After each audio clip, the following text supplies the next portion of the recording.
Hazel's Northeast offers the most creative comfort food you'll find for any meal of the day. Hazel's is located at 29th and Johnson in Minneapolis, minutes from 35W. More at hazelsne2go.com. Portions of the following program may be pre-recorded.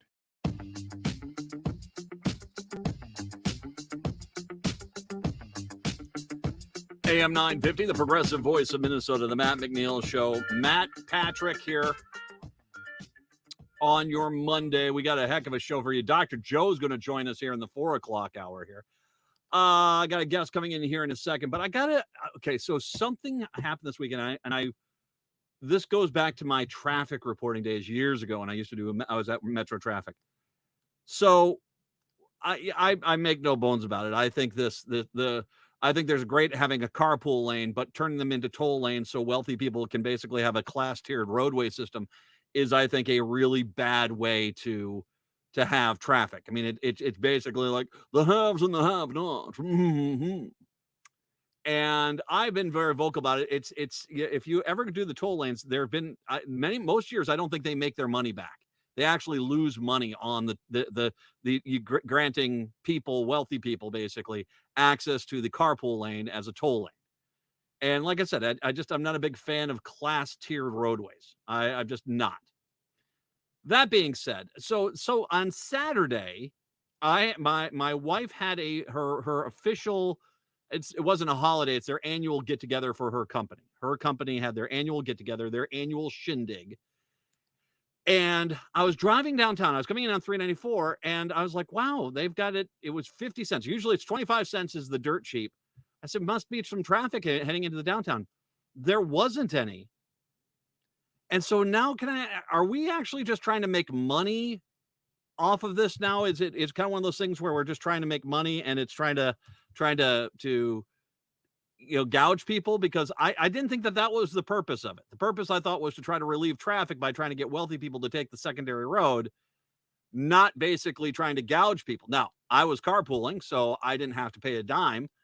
But that being said, if that's new, if we are now charging higher rates even when there's not traffic, it's just a Saturday night and you want to try to capture some people going downtown, that wasn't what that thing was designed for. I got to make some calls on that. I was a little bothered. By the way, Patrick, the shindig, delightful. They had a taco bar. It was absolutely amazing. Oh, your choice of corn or flour tortilla, my friend. And I love when I go to a place and they have appetizers, and those appetizers are more like a meal. They had a carving station. It was delightful. I was very bad at bingo and at cornhole, just FYI. Well, I'm wounded. Of course I'm going to be bad at cornhole. I think I strained myself picking up the bean bags. 952-946-6205. 952-946-6205. You want top-notch quality radio? Well, you're not going to get much better than the Rick Smith Show, which we have on weeknights here on AM 950. Joining us right now to talk about union issues and the Republican issues is Rick Smith. He's taking some time out of his day to join us. Hey, Rick, how are you, my friend? Hey, Matt, how are you doing today? I'm doing okay. Thank you very much. I appreciate the time. It's always a privilege to have you on with us here. And if you're not listening to the Rick Smith Show, weekday nights, 8 to 10 p.m. right here on AM 950. It is a must listen. It's an absolutely fantastic show, especially if you're big on the union issues. That is the show you need to be listening to. I want to get your thoughts on some of the things that we've seen that the Republicans have introduced in this early session of the U.S. House, namely two. One, getting rid of the IRS completely and installing a 30 cents on the dollar federal sales tax. And well, actually, I'll tell you what, let's start there. Let's start with the insanity of something of that nature, because as we all know, sales taxes are regressive taxes. So the working class is going to take it right in the trousers if that happens. No, absolutely. And it goes back to the frame. Republicans hate working people. Just look at what they come up with. Look at the schemes and the plots that they come up with to dig into our pockets. And I heard a second ago you talking about the toll roads. You go down south, go into Florida. Everywhere you go down there, there's a toll road that you can pay for, or there's the crowded road that everybody else goes on. It's just another way to extract money from working people at Absolutely. every opportunity, so we don't have to tax the wealthy. This is all of these schemes come down to the very simple premise of the Republican Party, and some Democrats are in the pockets of our billionaire class. Anything to make them wealthier, anything to make them more powerful, they're going to do, and anything to stick it to the working class and make work more desperate and wages more of a poverty level wage, they're all in favor of, because we need pliable workers to take crummy jobs to clean up after our wealthy. This is one of those things that you hear Republicans out there talking about, like, oh, this is a fair tax. This is one of those taxes where everyone pays it. But it's a cloak of a mist over the reality, which is, once again, if you're a millionaire, if you're a billionaire, that's not really a big hit. Plus the fact that a lot of those people, they're not buying stuff here in the United States, they'll buy stuff elsewhere because they have the money to do so. This is, if you're looking at a 30 cents per dollar sales tax on the working class, that's every dollar of groceries, every dollar of gas, every dollar of this. You are really going to take it hard. I mean, 30 cents, they say, oh, well, this is not bad because it gets rid of the IRS. The reality is we're ending up paying a dramatic amount more just so that the wealthy people don't have to pay any much. And I still am of the mindset too that the Republicans will introduce loopholes to prevent wealthy people from having to pay that 30 cents on the dollar tax because they're wealthy. Absolutely. Look at Reagan's tax reform bill of 86. Yep. We taxed Yep. for the first time unemployment benefits. So workers who have been kicked while they were down, we never did that before. But during the Reagan years, we began taxing unemployment benefits. So everyone who had to collect unemployment during the pandemic, you remember getting those things that you had to pay taxes on. This is what Republican policy gets us. And again, I come back to this different vision. We go down to Florida for Christmas every year, and the kids are keenly aware of the differences between Pennsylvania and Florida. You want to go to a public park here in Pennsylvania, it's free. The taxpayers have funded that. It's something that our tax base does. You go to Florida, you want to go to a public park, dig into your pocket, you're going to pay.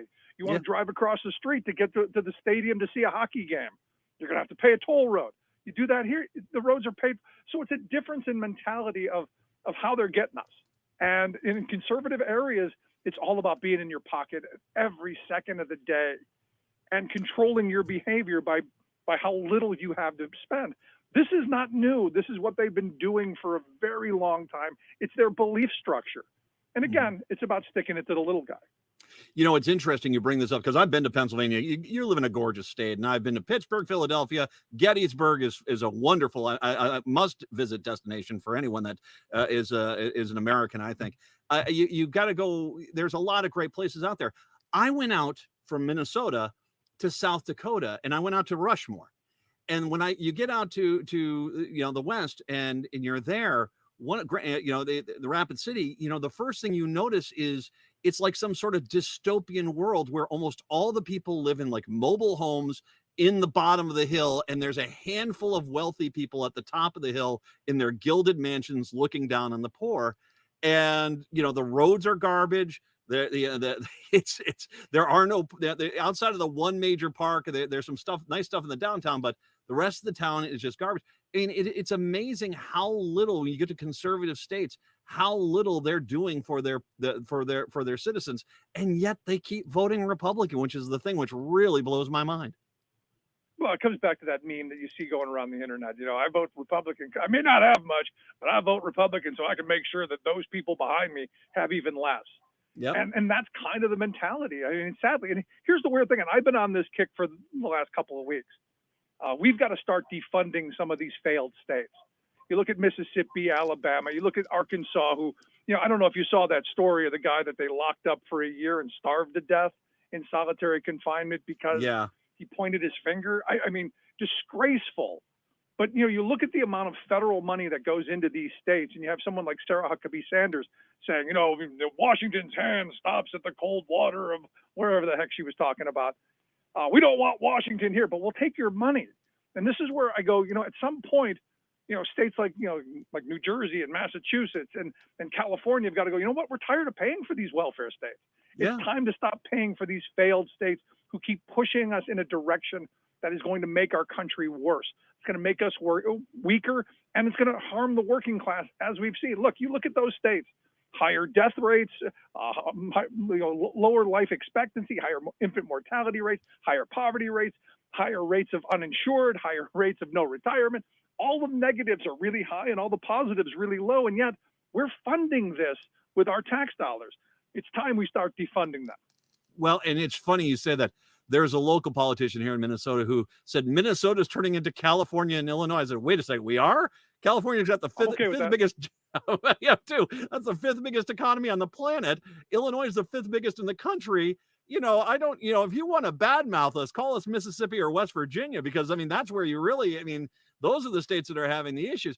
Yeah, it is this broken mentality. And if I can, let's look at the other thing which the Republicans want to do. This is the negotiation of the debt ceiling, and the fact that they are now trying to, because they know it's going to be harder from them from here on out to win majorities, to win this, because Generation Z is turning on them in pretty atrocious numbers for Republicans.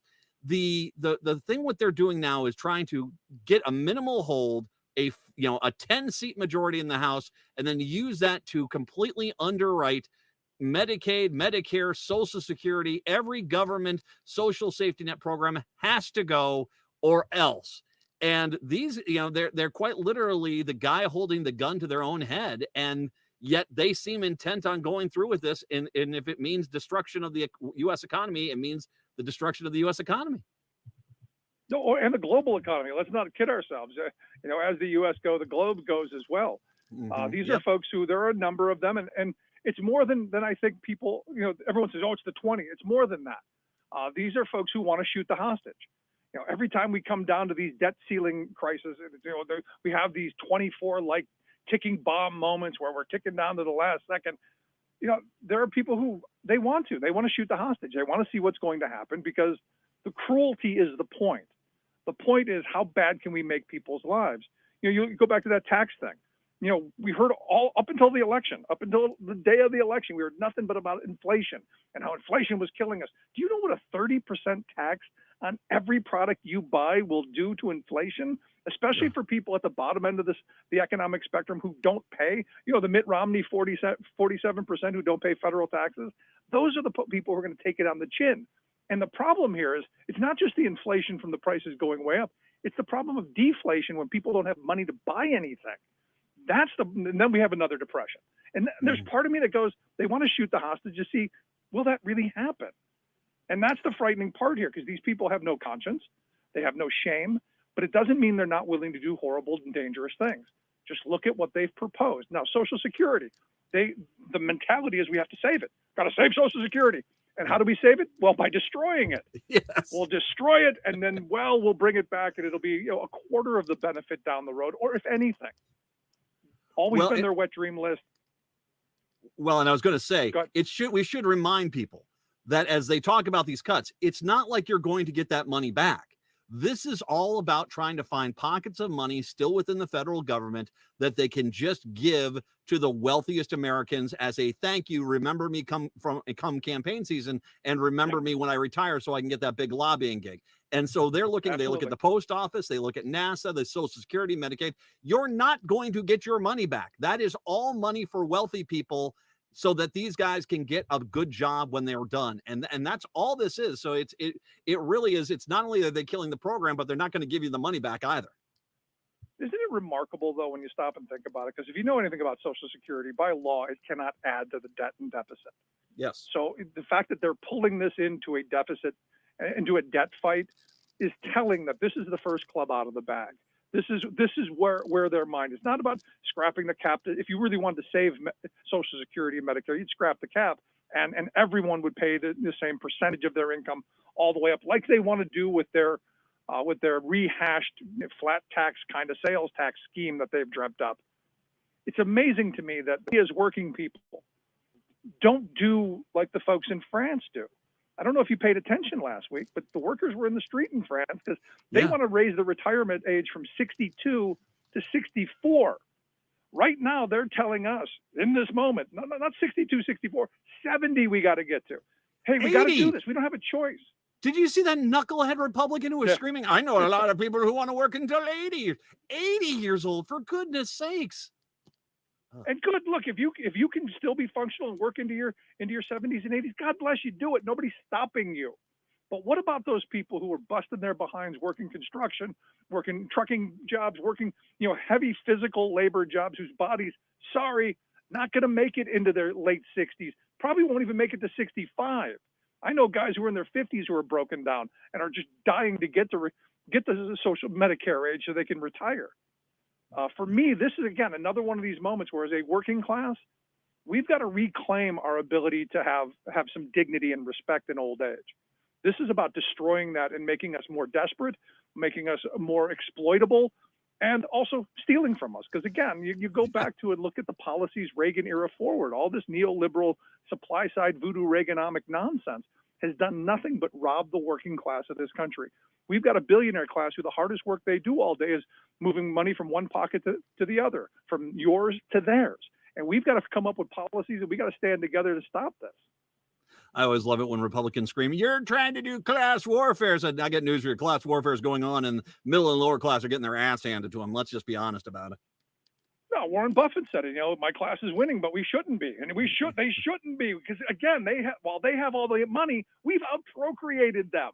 There's more of us. If we would put down the nonsense, we would put down the outrage candy, we'd put down the things that are shoved down our throats every day to divide us, maybe we would start talking about what is really important: how we feed our children, how we provide a roof over their head, how do we, protect our health, our retirement security, how we have, a life worth living, to where, we work to live, not live to work. Maybe that would be a good place to start. Maybe once we take off the red hats and the blue hats and pick up a hard hat, maybe we'll get our minds right.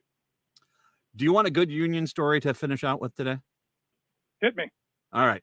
A Twin Cities Painters Union is taking on mental health with a new program for Minnesota union workers that provides on-site counseling and intervention training for construction workers. The goal is to tackle the high rates of suicide and substance abuse in the construction industry head on to make it much easier to help get access without stigma, said the organizers. The CARE Team program was launched this month by the 3,500-member International Union of Painters and Allied Trades District Council 82, DC 82, and the Finishing Trades Institute of the Upper Midwest, both of Little Canada, Minnesota. That is, I love stories like this, because once again, there's the people that know the workers, know the needs of the workers, are seeing that their needs are not being met. And the union itself goes on out there and makes a program to basically try to cut down on suicide rates and substance abuse within the union. Outstanding. No, outstanding. And look, that comes from their president, Jimmy Williams Jr., who we've had on the show a number of times. It comes from the IUPAT's, international. And look, the building trades right now, if you really want to talk about the future of the country, looking at what the building trades does is really, really a good model. These are folks who right now are pushing for maternity leave. They're pushing for mental health. They're pushing for making sure that people have health security, retirement security, and doing it in a way where, their members are all gig workers. They work for various contractors throughout the year, but their benefits, their pay, all of that stuff is negotiated in a contract. So for me, the way forward is getting people to join these unions and these guilds and these crafts and come together and say, you know what, we're going to withhold our labor unless we have a floor in which we stand, so that we can work any gig job you want. But you know what? We're going to make a living wage. We're going to have health security. We're going to get some retirement security. And you're not going to be a gazillionaire off of exploiting our labor. And until we do that, well, we're going to still have a billionaire class who's able to buy our politics. Yeah. And I tell you what, I think that it's seeing the unions. I mean, this is once again, why are unions so valuable? They still care for the worker. And as much as, a lot of companies, there are a lot of great companies out there that do care for their employees, but there's a lot that don't. And there's a lot of CEOs and executives that could care less about their employees. So it is nice to see the union stepping up there and helping out when they can. Absolutely, for sure. You're on tonight. Anything special coming up on the 8 to 10 o'clock hour tonight? We're going to spend a lot of time on the environment. We've got some folks talking about a new report coming out on how we can get to a cleaner, greener economy, save the planet, create jobs, that kind of good stuff that we want to be moving towards. Also, the Social Security thing, front and center. The reality is, this is a moment when someone tells you who they are, you should believe them. And the Republicans have told us again and again and again and again and again that they hate working people. This again is another moment where they're proving it. Absolutely. The Social Security, the IRS thing, all of this stuff. Again, that's the point. And when the sooner we working people wake up, the better off we're all going to be. Rick Smith, The Rick Smith Show, 8 to 10 o'clock tonight here on AM 950. Rick, absolutely sensational stuff. We'll spotlight this interview. Thank you so very much. We're look forward to chatting with you in the near future again. Thanks, brother. And I wish you the best as you're healing up, and I hope you get back on your feet soon. Yes, I am still broadcasting from the palatial downstairs basement of the McNeil mansion here. So I hope to be back at the station before too much longer. Well, we care about you, brother. Thank you, sir. Rick Smith, The Rick Smith Show, 8 to 10 on weeknights here on AM 950. Let's take a break. Come on back. It's the Matt McNeil Show right here on AM 950. Everybody looking for a dance floor to run on. If you want to run away with me, I know a galaxy and I can take you for a ride. Connections Radio Show is all about tapping into our hardwired hunger to connect. We examine meaningful connections to ourselves, our community, and the world around us. By opening the door to innovative insights by a wide variety of interesting guests, we'll make the connections to something bigger than ourselves. Join me, Lori Fitz, your host of Connections Radio Show, and together we'll make the connections. Saturday mornings at 9 a.m. on AM 950, the progressive voice of Minnesota. The future of car shopping is here right now at Rudy Luther Toyota with Luther Direct. It's car shopping without ever leaving your home. Go to rudyluthertoyota.com, click on Luther Direct. Choose any vehicle in Rudy Luther Toyota's current inventory, either new or certified pre-owned. Then find out what kind of value you can get for your trade-in, review a payment plan you qualify for, and then customize it, and then set up a time for Rudy Luther to drop off your new vehicle and pick up your trade-in. It's that simple. Your new vehicle without any of the hassle. Check out Luther Direct today at rudyluthertoyota.com. Hey, John, I heard you're turning 65 this year. Time to start comparing your Medicare insurance options. I'm so overwhelmed with all the different Medicare companies and plan designs. I don't even know where to begin. Really? I worked with CompareYourMedicare.com, and they made my Medicare decisions seem easy. Oh, really? Well, what do they do? CompareYourMedicare.com represents several of the top Medicare insurance companies in Minnesota. A local licensed agent will help you compare Medicare plans to determine which products best meet your needs and budget. Hi, this is Jared with CompareYourMedicare.com. We're a local small business that prides itself in helping our community with their Medicare needs.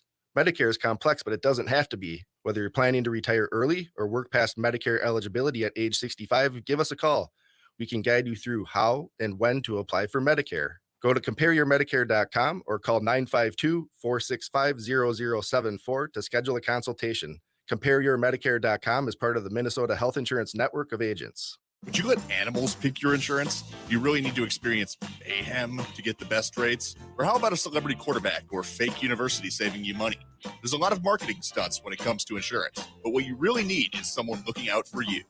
Call Array Insurance, and they will work hard to find you the best insurance coverage and rates. So avoid gimmicks and call Cheryl at Array, 763-504-3067 or arrayinsurance.com. Array Insurance, working hard for you.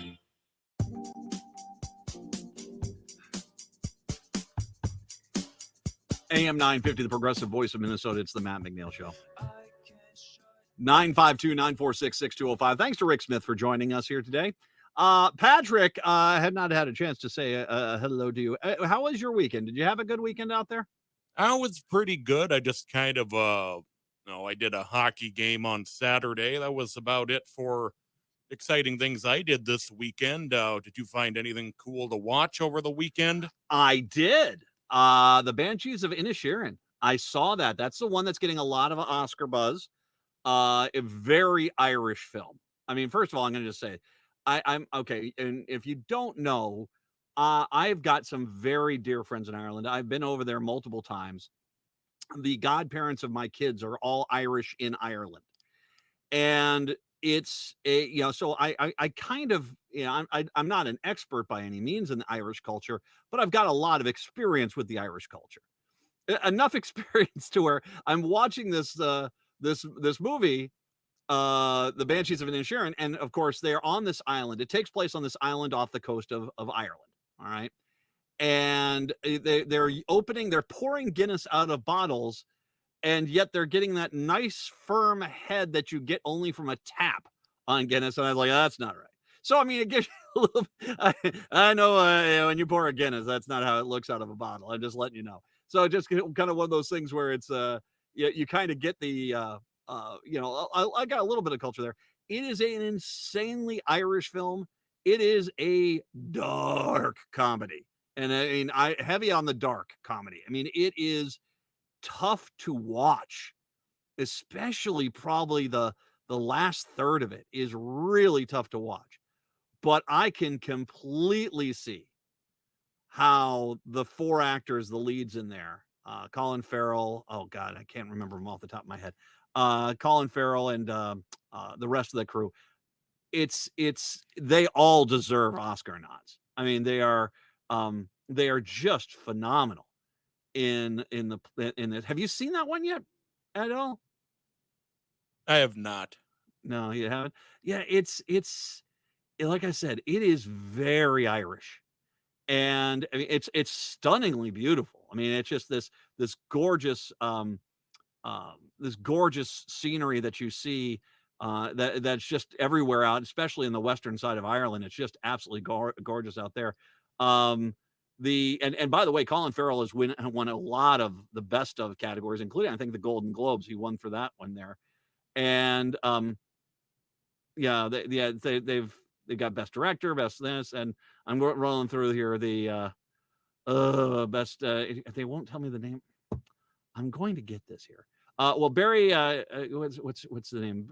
Carrie Condon, what plays the sister. She's fantastic. Barry Connens, I think it's how you say his last name. He was in a few other movies. He plays kind of the local idiot there, which is pretty funny.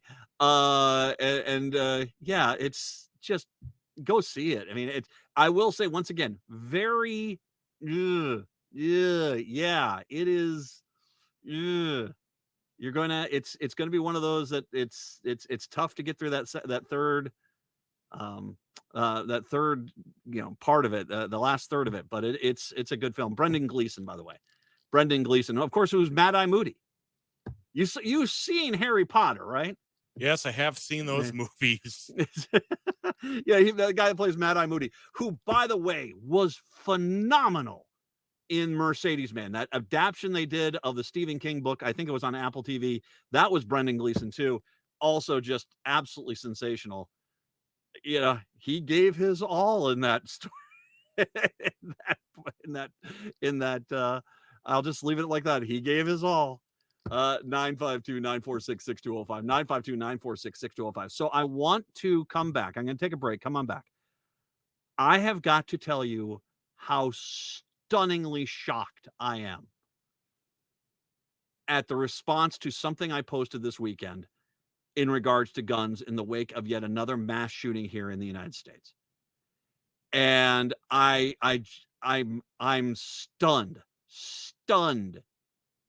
at the reaction I have gotten, because it tells me a lot about the way things have changed in regards to how the pro-gun kooks are looking at gun rights in this country. It is wildly disturbing. I'll explain that here in just a bit. 952-946-6205. 952-946-6205. It is the Matt McNeil Show right here on AM 950. There really is no place like home. Hi, I'm Mary T. of Mary T. Home Health. When you're faced with an illness or an injury, being able to stay at home and receive care is important.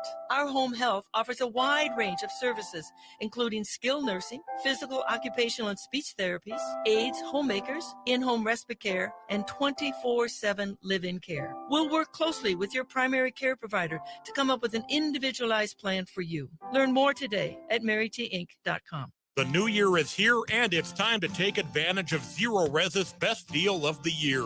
Carpets, tile, rugs, upholstery, basically every surface in your home can be Zero Resified, so it's time to call the cleaning pros at Zero Res. And don't forget your air ducts to help alleviate allergies or asthma. And it's also important to enjoy less dust, lower energy bills, and your home will stay cleaner longer. Zero Res is here to protect your biggest investment, your home. Why pay someone to clean your carpet if they're going to leave things behind that are going to make it dirty again quickly? Zero Res is the longest lasting and best clean. Schedule your appointment at zeroresminnesota.com or call 952-0RES, and don't forget to ask for the AM 950 special. Book now through January 31st and get 23% off all services. Call 952-0RES or go to zeroresminnesota.com today to book your appointment. With Minnesota's snow and ice season here, are your tires able to handle the winter driving? Take your vehicle in for service at Rudy Luther Toyota. Drive in and experience the incredibly cool Hunter Quick Check Drive Inspection Service, which will tell you the status of your tire treads. If you need new tires, the Luther Tire Event is going on right now. Buy 4 tires installed and get $100 in Luther service credit. It also comes with free lifetime rotations and the guaranteed lowest price. Some restrictions apply. Make sure your vehicle is safe while you're taking advantage of great value by heading to Rudy Luther Toyota, 5 miles west of Minneapolis on 394. With a look at your AM 950 weather, I'm Patrick Lilia. A slight chance of snow this afternoon with a high of 33. Then tonight, cloudy with a chance of fog very late and a low of 16. Hazel's Northeast offers the most creative comfort food you'll find for any meal of the day. Hazel's is located at 29th and Johnson in Minneapolis, minutes from 35W. More at hazelsne2go.com. Wow, already a heck of a show. Rick Smith already will spotlight that interview. Patrick's Johnny on the spot. He might have it already done. Dr. Joe is going to join us. Dr. Joe Eastman, our COVID modeling expert. We're going to talk with him about what he is seeing through his numbers. That's coming up in the 4 o'clock hour. 952-946-6205. So we had yet another tragic shooting here in America. Just unbelievable. Just it's I don't know if you're new to the show, you may not know that my son last 4th of July, I was at the Edina 4th of July parade. I just gave way too much of a hug to Senator Ron Latz. I had just seen as well the crockpot Crockett came by, and my son calls and he says, Dad, I just want to let you know I'm at a parade, there's been a shooting, we're all okay, just wanted to give you a heads up. I said, what? Where are you? It was in Highland Park. He was down visiting with his girlfriend, their family in Chicago, and was there. And once again, the violent string of gun slaughters in this country rang out, where a person who, if they had a pipe, or if they had an axe, or if they had a knife, might have killed 1 or 2 people, but wouldn't have created the carnage that they do. Just shut up with that comparison. You are taking weapons of military use designed to kill as many human beings, not turkeys, not pheasant, not mallards, not deer, humans, designed to kill as many human beings as possible, as quickly as possible. And you have basically created a free-for-all in this country where mentally compromised individuals can get these weapons and do the maximum amount of damage. And you then scream, how dare you look at the gun? Gun kooks are broken freaking people. And I never realized it until how broken they have become. And part of this, you see, is part of the problem that we have in this country is that when a deranged psychopath kicked in an elementary school door and slaughtered young children, we as a country did nothing. A travesty. And all the people behind us doing nothing, you're all going to burn, man. You all are going to burn. Because how in the world do you think that it's Christian in any capacity to look at young children getting slaughtered in elementary school and saying, this is the way we should be? But the money from the NRA and the right-wing politicians and a handful of Democratic politicians all sat there and said, let's not get too hasty. Let me tell you something, you chumps. When 7 and 8-year-olds are being turned into hamburger in a classroom because of an assault weapon, it's time to get freaking hasty. Instead, we as a society made the statement of, well, there's nothing we can do about it. And there was tons we could do about it. We just decided we weren't going to. And it was at that point, when you have guns killing young children en masse, that we could have done something about it. But when we didn't, you basically enabled the gun kooks to a level which is unbelievable. I guess it shouldn't be a surprise. Now this seems to be the trend. Shooting up the 4th of July parade where my son was at. Now it's a Chinese New Year, a Lunar New Year celebration in Monterey Park, California. 10 people dead, and 11 if you count the shooter who died of a self-induced gunshot wound. They could have been much worse if not for the second club. A staff member, actually a family member of the owner of the club, grabbed the gun out of the man's hands before he fled. The next day, Bring Me the News posted this story a bit locally. A person was shot in the leg during a fight inside the Brooklyn Park bowling alley just after 12 midnight on Sunday morning. According to Brooklyn Park Police, the incident happened at 12:07 a.m. Sunday morning at Bolero, with officers arriving to find the victim outside after being shot in the leg inside the building. Video posted online shows people scrambling after the apparent gunshot is heard. Police say they learned that two groups got into a fight before one person pulled the gun, fired a shot. The witness confirmed seeing one person with a gun. The suspects were gone from the scene by the time the police arrived. They'll find you. I got news for you. They're going to find you. There's no cameras here, are there? Dude, everyone was holding a camera. You're driving, what is it? It's, what was the address there? In Brooklyn Boulevard, 7545 Brooklyn Boulevard. I guarantee there's at least 5 or 6 major traffic cameras that record weeks worth of stuff. So they'll track, they know what car you left in. They know which direction you drove. They're going to catch you.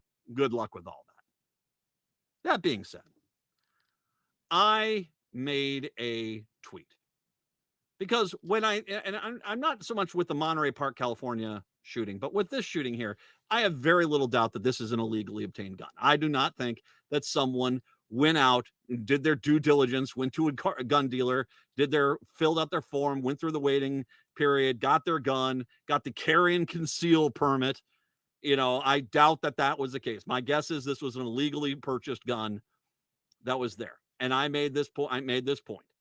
At this point, we should just have a mandatory 20-year sentence for anyone illegally selling a gun. Now, it's very clear I write illegally selling a gun. If you had that, the illegal guns would dry up really quick and the number of gun crimes would plummet. It would. It's the dirty little secret of the of gun violence, is that there's a shocking amount of guns right now which are on the streets that are illegally sold there. And if you basically made it a mandatory 20-year sentence, and I'm one of these people that I don't even think you should be able to sell it to a family member without going through the right process. That it should be illegal to, my Uncle Cletus, who's basically been called to the cops because of domestic violence 18 times, I just want to make sure he had a gun. Who could have ever foreseen him shooting his wife? Yeah, exactly. I personally think there should be zero exceptions. These are guns. These are not toys. These are dangerous things. We should treat them like that. Then they should not be any. If there's a way you can legally sell them, fine. But if anyone does it illegally, and illegally selling guns, that's what I was very clear about. Put them away for 20 years. End of story. End of discussion. I guarantee you start locking people up. Especially, frankly, my guess is going to be rural white people who are coming into the city and selling guns to black people because they can get away with it. You start locking some of them up for 20 years, guess what's going to happen? I guarantee, I'm not saying you're going to completely dry up the illegal gun trade, but it's going to be a lot more expensive. It's going to get a lot of the guns off the street, and crime will go down. It will. I was stunned when all of a sudden I got pushback on this. On the idea that in Minnesota, we basically make it a 20-year mandatory sentence for illegally selling a gun. And all of a sudden, how dare you? The responses range from you can't even ever try to ever do anything to regulate guns, period, to even going as far as how dare you, or why are you against capitalism? What? I'm against capitalism because I want to basically stop illegal gun sales.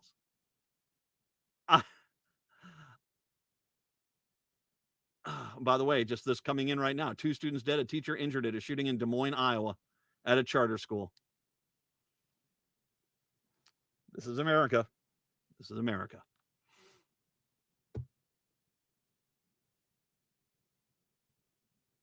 There is something seriously wrong when I say, well, we could put off some tough legislation and lock people up who are illegally selling guns. They lock them up mandatory 20 years. And the people, what are you talking about? Now, I want to make sure we talk about one very ugly element about conservatives and guns. Do you know how Republicans like to go, Chicago? Now, first of all, and what they're saying is basically there are gun laws in place in Chicago, but there's tons of guns in Chicago and there's gun crime there. So clearly you can't do anything at all to try to stop this. Don't even try. This is the cost of freedom. And I'll get back to that here in a second. What they don't want to talk about is 2 things. One, that Republican politicians have defunded any kind of enforcement ability to go on out there. They basically made it almost impossible for people to be able to enforce the laws. And they know this. And this is the great crime. They know that these laws can't be enforced. So when they say, why aren't you just enforcing the laws on the books? They purposely are ignoring the fact that they have made those laws moot because there is no money for people to enforce them, or the enforcement if there were people that were hired to enforce those laws. Fact. Number 2, let's talk about Indiana for a quick sec. Do you know where most of those illegal guns in Chicago come from? Republican Indiana. And Illinois and Chicago have multiple times asked Indiana to shore up their work, and they just don't seem to wanna. They seem to have no problem shipping all the guns out there. The conservatives of Indiana have no problem with the amount of illegal guns that seem to come out of Indiana that get on the streets of Chicago, especially when it comes to those conservatives going, Chicago. They create the mess so that they then can discount any enforcement. That's a fact. That being said, it is stunning to me where we are at as a country when I just say, hey, if you illegally sell a gun, you go to jail for 20 years. And Matt, how dare you are you against freedom? Jesus. Illegal gun sales. Illegal ones. Not legal ones, illegal ones. Nope, we are not supposed to even try, apparently, to stop illegal gun sales. Ludicrous. On top of that, let me give you 2 little quotes, gems that come after the shooting in California. Lauren Boebert, a mass shooting is a small price to pay to protect our Second Amendment rights. Wow. A mass shooting is a small price to pay to protect our Second Amendment rights. Wow. I looked into it a little bit. I couldn't find it. I'm hoping that's a parody quote. I'm hoping it is. But that seems to be the mentality. That it seems to be that Republicans today have the mentality that someone could go into every elementary school in the country and slaughter every child in America from age 6 to age 10, every single one of them, with guns, screaming guns the entire time as they do it. And Republicans will sit there and say, it's not ideal and all, but it's still better than trying to limit this from happening.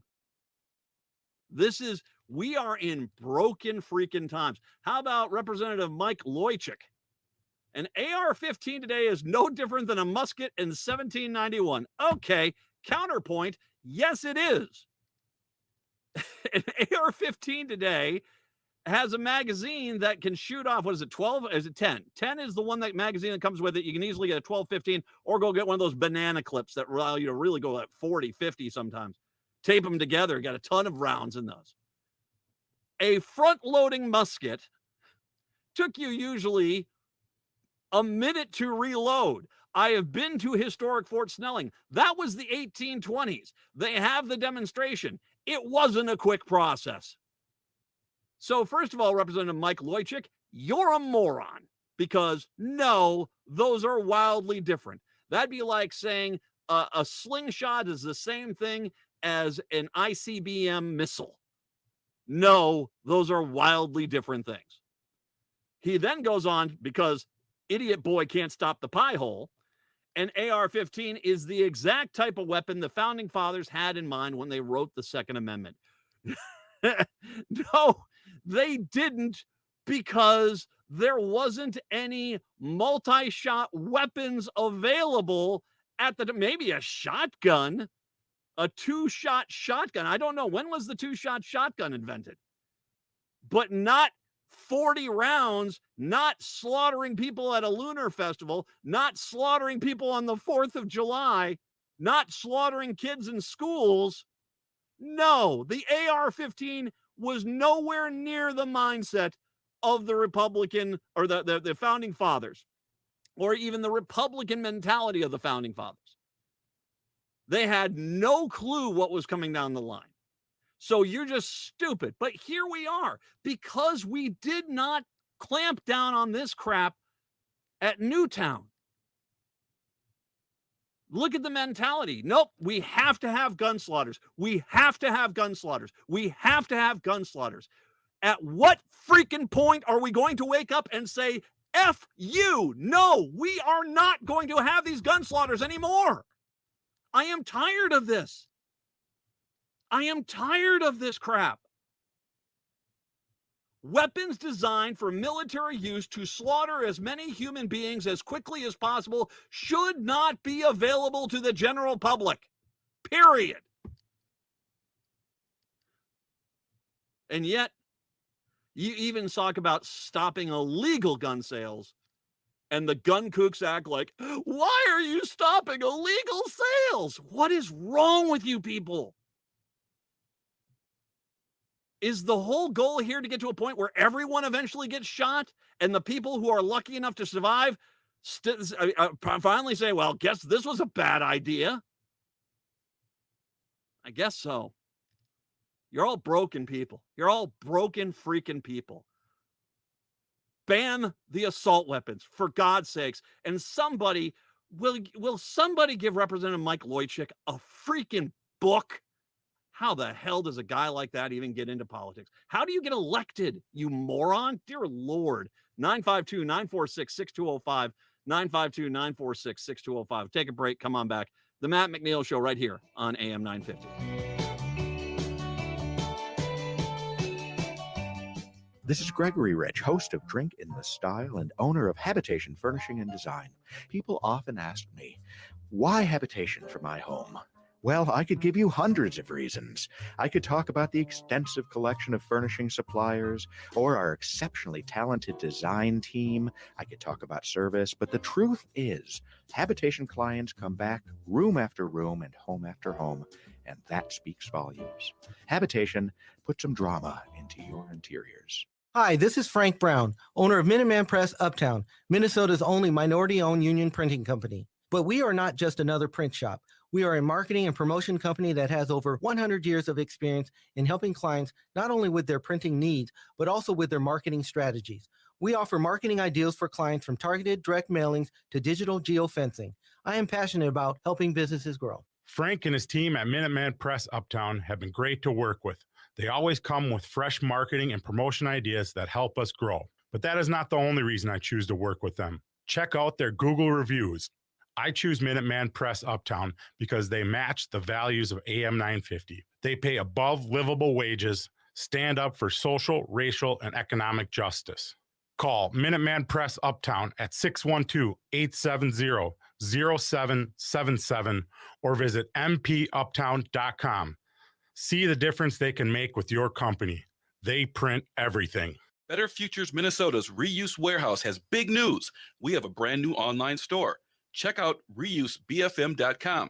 This is a great way to see what we carry in the Reuse Warehouse: appliances, building materials, kitchen and bath fixtures, lighting, flooring, lumber, heating and cooling items. Don't miss the beautiful benches and COVID safety shields that are hand-built using reclaimed wood from our deconstruction projects. Check out reusebfm.com. That's reusebfm as in betterfuturesminnesota.com.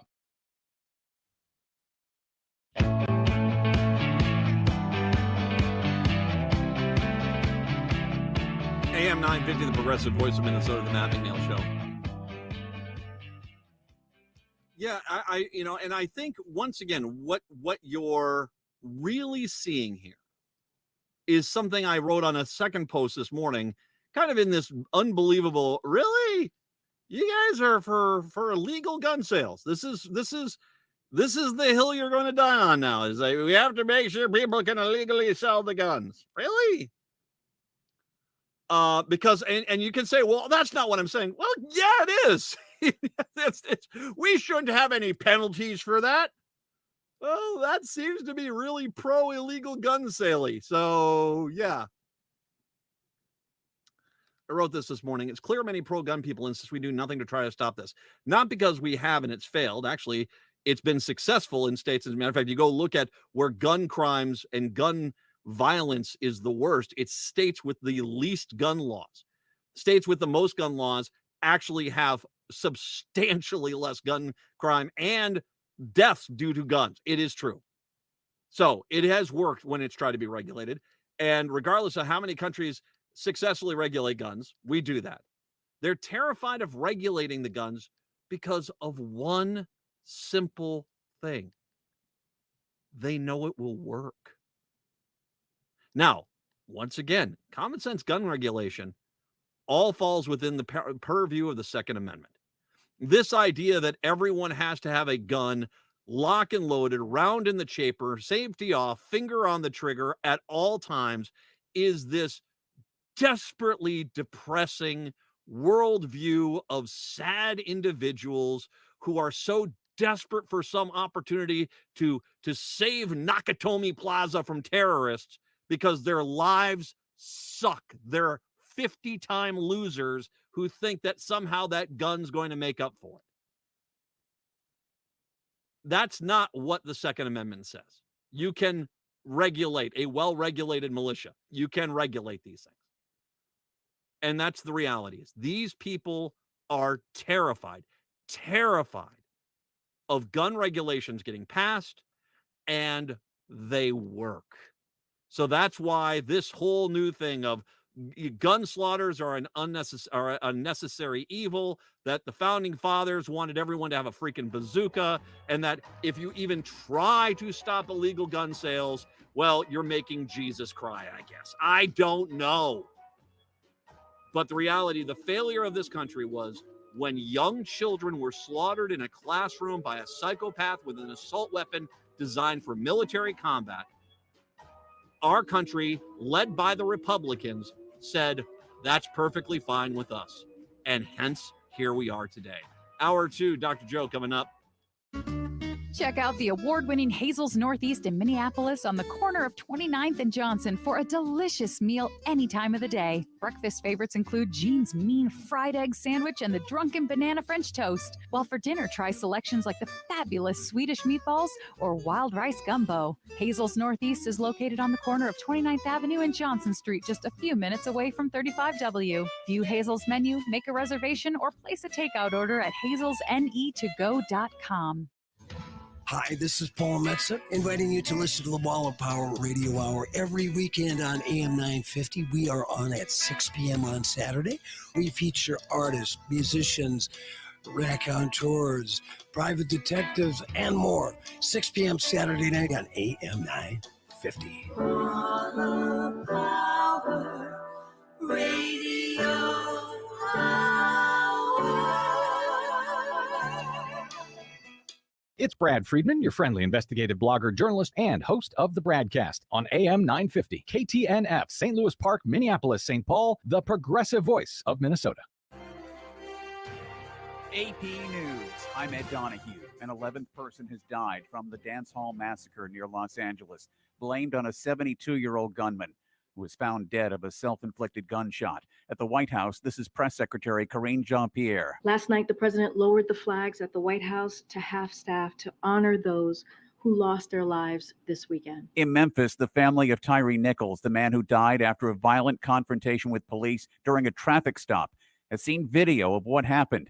They have agreed to delay release of that video for a week or two. Civil rights attorney Anthony Romanucci saw the video. He was defenseless the entire time. He was a human piñata for those police officers. 5 officers involved in the arrest in Memphis have been fired. 4 members of the Oath Keepers have been convicted in Washington of seditious conspiracy in the Capitol riot. Earlier, the leader of the group, Stuart Rhodes, was convicted. An Arkansas man who propped his feet up on the desk of then House Speaker Nancy Pelosi's office during the Capitol riot was convicted today. Richard Big O. Barnett called it an injustice. Health officials want to make the coronavirus vaccines more like the annual flu shot. The Food and Drug Administration today is proposing a simplified approach so that most adults and children would get once-a-year shots. Kansas City Chiefs coach Andy Reid says star quarterback Patrick Mahomes has a high ankle sprain and is getting treatment for it. He was injured in Saturday's game. As far as Sunday's AFC Championship game, he's going to play. So, I mean, that's his mindset. And then we'll just take it day by day and see how he does. The Chiefs will host the Cincinnati Bengals. On Wall Street at the close, the Dow finished up 254 points. This is AP News. Dear online threats, after all the time we spent together, I'm finally ready to say goodbye. I have to admit, I was careless. At first, I thought maybe you weren't so bad. Then I believed I was too weak to fight you. I was wrong. I can do better. You know what? NordVPN is by my side now. I feel safer already. Everyone can boost their digital confidence with NordVPN. All it takes is one simple click. NordVPN will block online trackers, hide your virtual location, and secure your devices from malware-infected downloads. It will also block access to malicious websites. So catch the special deal now at nordvpn.com. Enjoy more private and secure internet daily. NordVPN. Cybersecurity built for every day. SeniorCommunities.guide is your free online website to find housing, care, and resources for seniors in Minnesota. Use the powerful, award-winning search tool to quickly improve your search. You will have all the information you need to contact providers directly without any hassle. Start your search now at SeniorCommunities.guide and follow us on Facebook for interesting articles, helpful advice, and how older adults are changing the world. SeniorCommunities.guide. Hi, I'm Kelly Tanky. And I'm Joe Kirk. Tune in to AM 950's newest show, Searching for Service, a show designed to help current and future Rotarians find purpose through service. We are dedicated to sharing stories, experiences, and opportunities for those searching for purpose, value, and meaning. but more importantly, connection through community. Tune in Sundays at 3 p.m. or anytime via podcasts. It's time to stop searching and start serving. Now, more than ever, we are being faced daily with the topic of human mortality, and for many people, estate planning has been top of mind. Getting your estate planning done now can be easy and cost-effective. Schroman Law offers virtual options for initial consultations so that new clients can safely initiate the process. With many facing uncertain financial situations, Schroman Law also offers affordable fees for legal documents. Learn more at schromanlaw.com. That's SCHROMEN law.com. With a look at your AM 950 weather, I'm Patrick Lilia. A slight chance of snow this afternoon with a high of 33. Then tonight, cloudy with a chance of fog very late and a low of 16. Hazel's Northeast offers the most creative comfort food you'll find for any meal of the day. Hazel's is located at 29th and Johnson in Minneapolis, minutes from 35W. More at hazelsne2go.com. Portions of the following program may be pre-recorded. Hour number 2 of the show on your Monday. Good to be with you. Matt and Patrick here today. Dr. Joe coming up in just a few seconds. Did you get out and look at the spectacular views this morning with the frosty trees this morning around the metro area, Patrick? Oh, unfortunately, I didn't quite get out early enough to see those. That's one of my favorite parts of winter. It is. Actually, the state is actually stunningly pretty in winter. You don't have to drive around and go hike around in it. It actually is quite pretty. I got out today. Even though I have been fairly restrictive on a lot of times, I got to get photos if we're doing another calendar for 2024, which I hope we're doing. I got to get pictures for January and December, and me having pictures just in my basement, probably not the best idea. I mean, I don't think anyone really wants to see that photo. I don't think that's gonna be the seller for January. I am very limited though. I am kind of pushing it. I'm happy. So one thing that comes up is this week is I've had my 6-week checkup after the back surgery to fix the back after the accident. Yeah, I gotta get that checked out. I will say this. I've been somewhat stunned at the volume of bills that come in here. I'm very grateful. I have insurance. I'm very grateful. I got health insurance. The stuff's going to get covered, but my God, man. And yeah, it is scary. Have you seen, Patrick, can I ask you this? Have you seen this video that is making the rounds on the internet from this woman named Angelia DeSalle? And apparently this is not the only person who has done this.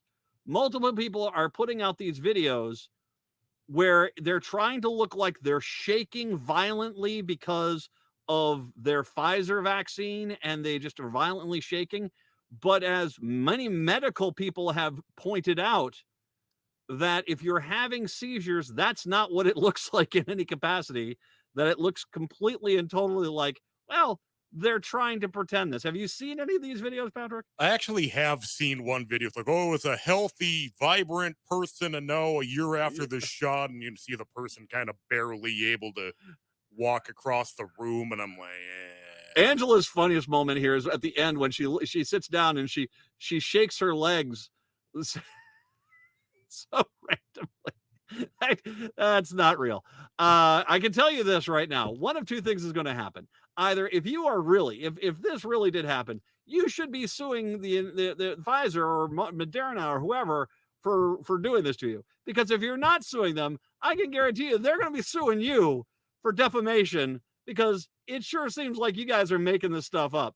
And if I'm the vaccination companies, I'm picking up a sacrificial lamb, just one of them, Angelia, or someone else, and suing them into the Stone Age just to stop these stupid videos from going out there. The one woman who's violently shaking, but then all of a sudden her hand is perfectly fine when she wants to grab onto something. Yeah, okay. That's how that works. Speaking of medicine and COVID and all these things, It is an absolute pleasure to have back on the show Dr. Joe Eastman. He has worked for NASA. He's worked for the LTER. He's worked for Colorado State University, and he's currently part of the University of Texas Austin's COVID modeling team. He crunches the numbers about COVID and gives us the latest updates, and he's kind enough to join us to talk about them. Dr. Joe, thank you very much. Thank you for having me back, Matt. Have you seen those videos of the people that are supposedly having the fake tremors? Oh my gosh. Oh my gosh. I can't even put in words what I think of those. It wouldn't come over your airwaves. Is it? Oh do you, my God. as you, someone yourself who's a very intelligent science person, I know you're not a psychologist or anything like this, but I just get the impression is these people are so desperate to believe the lies that it never once crosses their mind that if they were right, we'd have millions of dead because of vaccines. We'd have, millions of people with all these symptoms in there, and it just has not happened. But yet, because they're so desperate to keep this alive, they're humiliating themselves online to try to make themselves look like they're really victims. You exactly read my thoughts. I was thinking the same darn thing, and they were very amusing, I must admit, when I first saw them. But my gosh, the depths. Do these people even have a line? Are they going to keep descending into the abyss? Or I don't know. I can't even describe these kind of folks. They lack humanity, as far as I'm concerned. I'll put it that bluntly. Let's talk about where things are at right now. You, of course, we had the new variant that was showing up, that was giving you some fairly large concerns in regards to whether it was going to break out. But yet, at least right now, I'm either the media is just not covering it, or I'm not seeing the case rise as it was there. What are you seeing going on right now in regards to the viral load and the spread of the new variants of COVID? Yeah, I hate to say it, but sometimes the media is kind of biased towards where the market is that this thing's coming out of. I guarantee you that would have been happening here in the Midwest, or flyover country, as many call it. You probably wouldn't have heard much about it. But the fact that it's hitting the Northeast and these massive population centers, it did. And I'm grateful that it gets the attention that it is. That's a good thing. But, right now, and this is still a working hypothesis on my part, but this thing, was bred in America, and it came about so darn fast that, after people get it, a couple of weeks later, they have this high immunity to it, okay? Mm-hmm. And it hasn't quite reached other parts of the country yet. But at the same time, because of that high immunity, it kind of backs off for a little bit. And I think we're seeing it kind of settle down for a while. Mm-hmm. I can almost guarantee you it's going to come back. And when it starts hitting other population centers really hard, you're going to see it. I think they call it endemic. It's a very localized response to what's going on, heightened response to what's going on, and we're going to start to see that. It's going to be popping up all over the country, and I can't believe people. They wake up, and this is doctors and experts and such, and they wake up and, oh, the pandemic's over. Look at the numbers are down. Well, wait a second. Polio, measles, all these things. WHO looks at the data for years and years before they declare it's over. You just don't wake up the next day and say, "Oh, it's all done. Everything's cool. Go about your business." So, I just have some patience here and look at it with a little caution, because there's still plenty of time for this thing to increase, and I hope I'm wrong. That'd be the greatest thing in the world.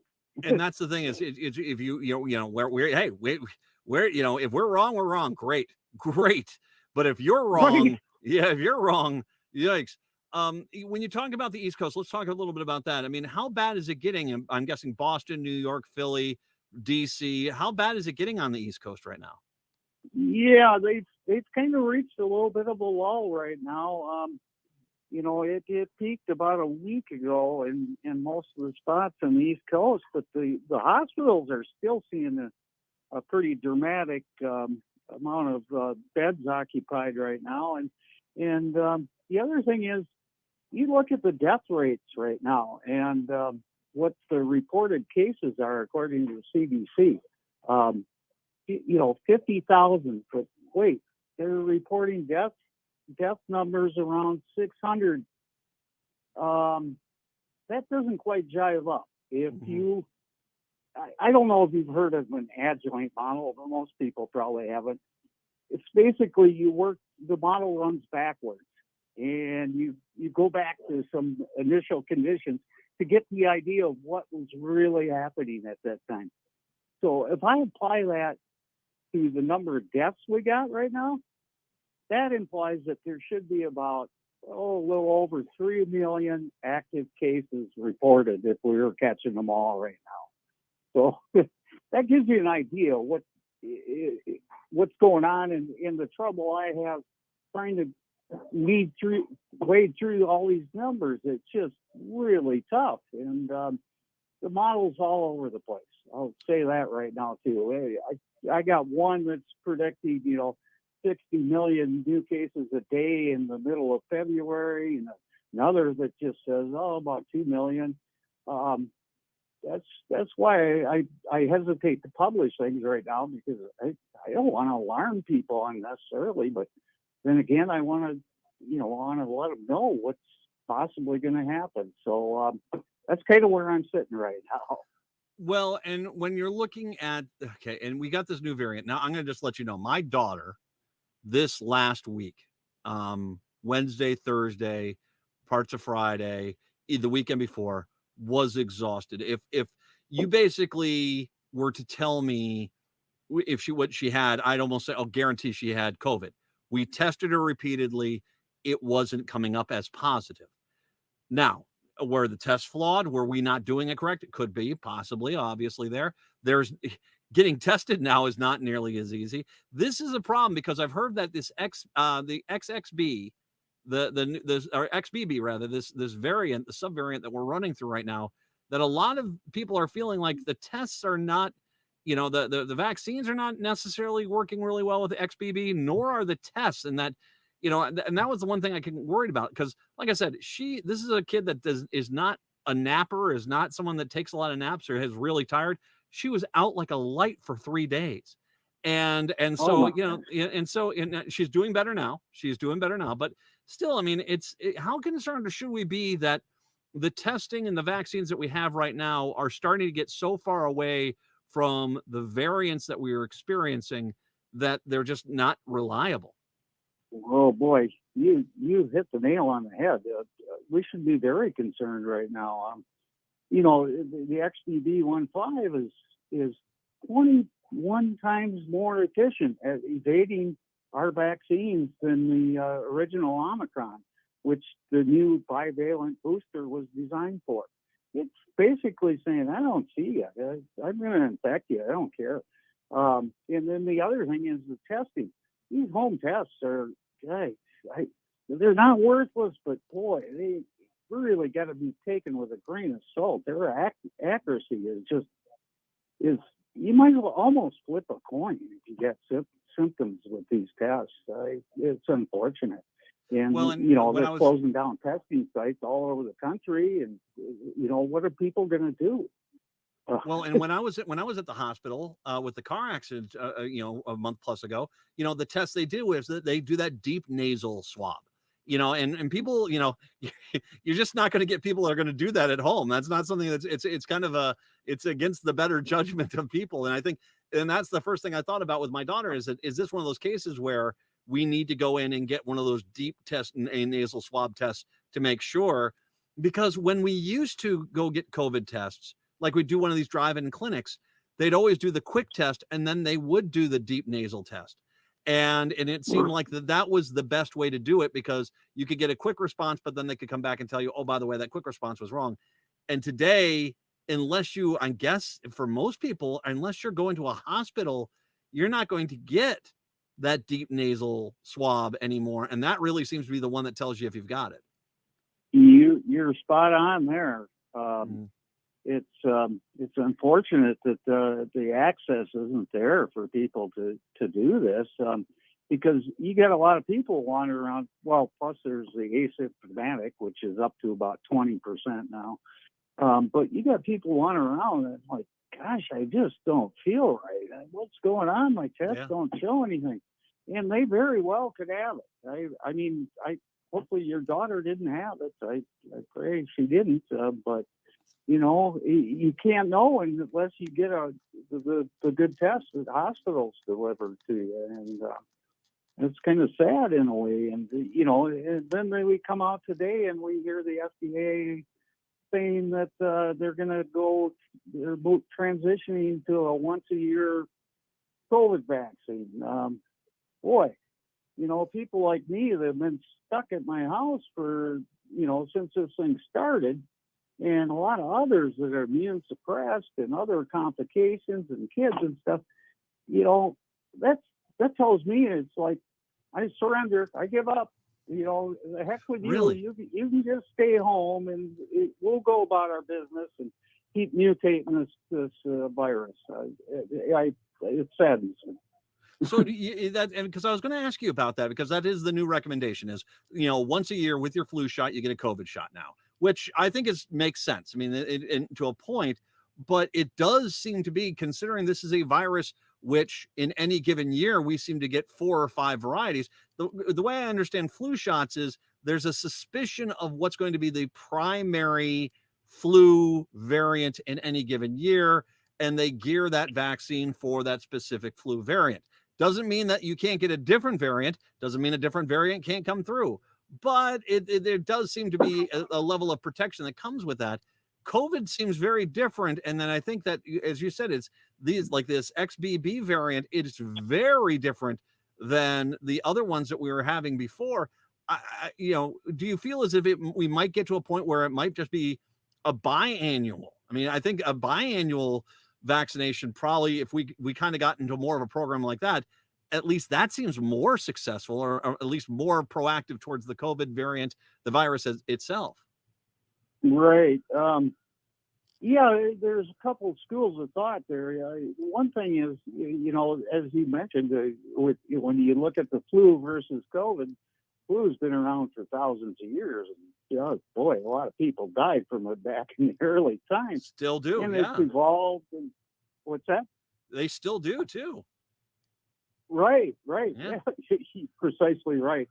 But you know, the population has adapted over a long period of time. COVID is still just a baby, and we're not sure what kind of variants we're going to get. There's a lot of new methods that are suggesting that the explosion in variants, we're at the tip of it. There's going to be a lot more coming down the pipeline. And then you look at China, they said 1.4 billion people, and they just came out and said 80% of the population has been infected, which I don't believe for a second. You know, otherwise you'd have so many deaths there right now. It would be a tragedy. But you know, they're incubating more. And supposedly their variants aren't even the XBB 1.5,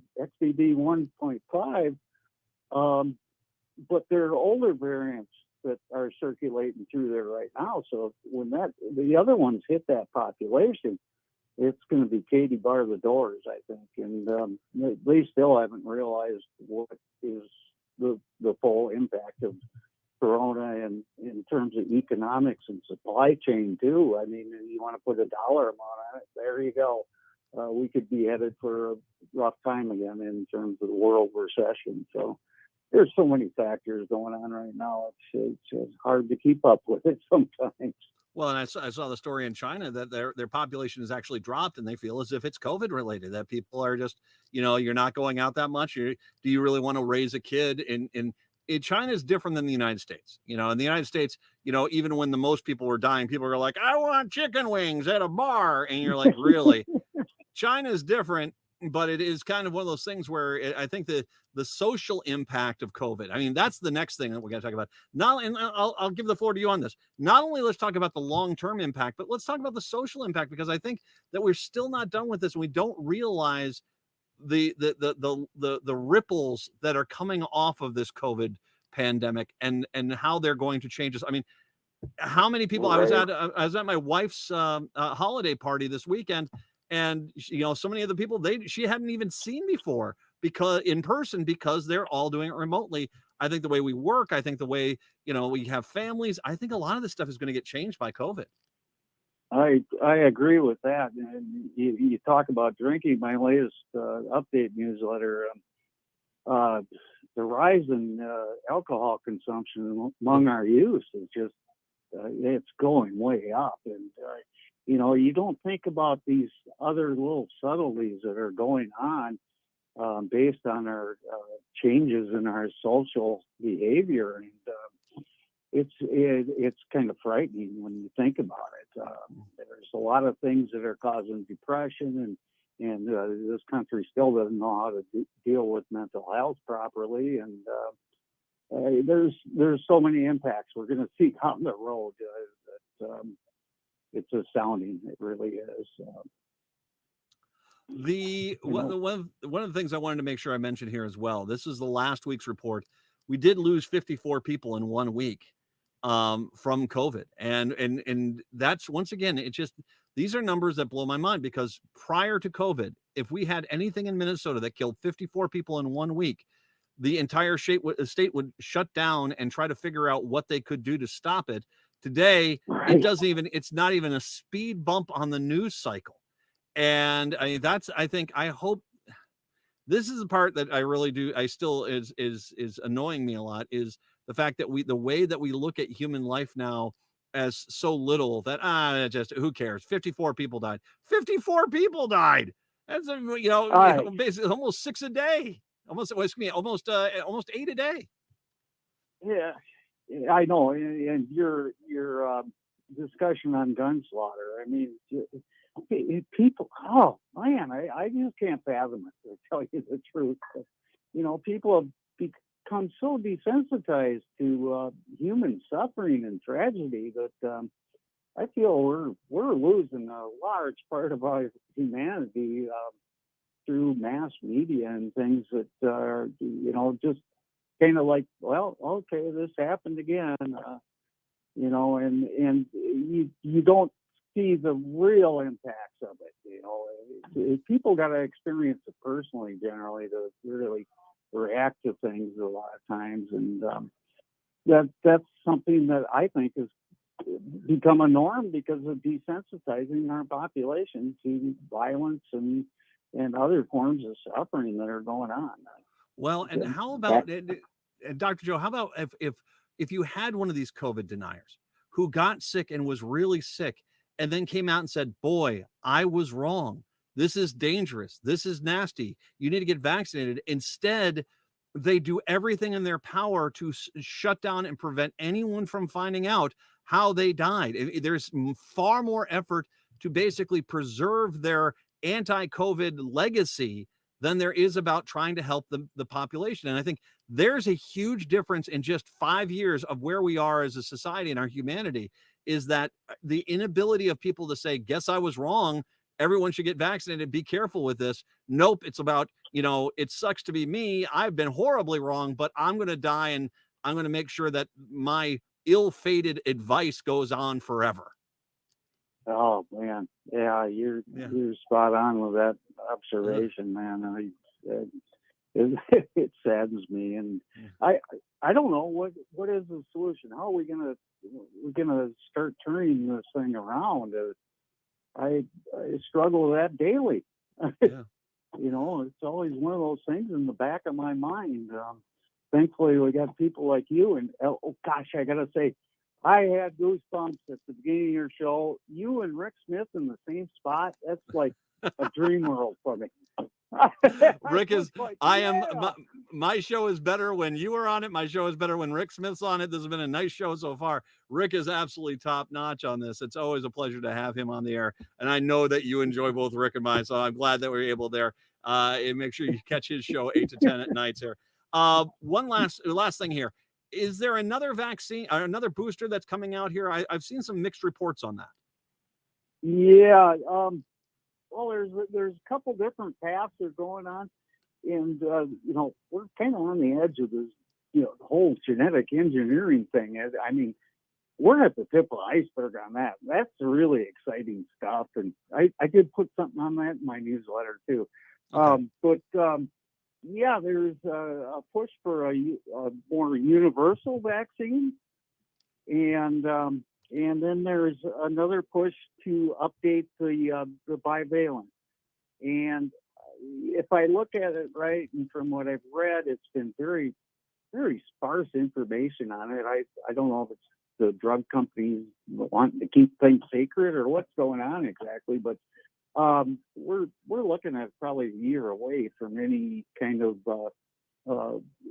solution like that. If it's designed for the current variants, okay, well, that's going to buy us time. Let's use it properly, unlike our bivalent one that we just came out with for Omicron, which we completely dropped the ball with. 18% of the public has gotten it now? Come on, people.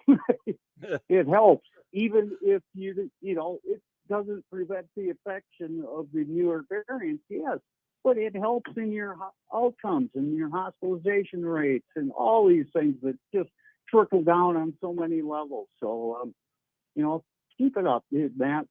Let people know, and I really appreciate all your work. So, well, and speaking of helping and letting people know, josepheastman.substack.com. I'll link to this. That's the blog. Follow it. Keep up to date. And like I said, they got another booster. I'm down at the VA. I'm getting that as soon as it comes on out. As soon as I'm eligible, I'm getting it, because you know what? I don't want to. I'm pretty happy not being sick. So I'll go with that. Dr. Joe, as always, my show is better when you're on it, my friend. All my best. We'll link to the blog, and thank you very much. I appreciate the time. All right. Until next time, take care. Take care, Dr. Joe. We'll take a break. Come on back. It's the Matt McNeil Show right here on AM 950.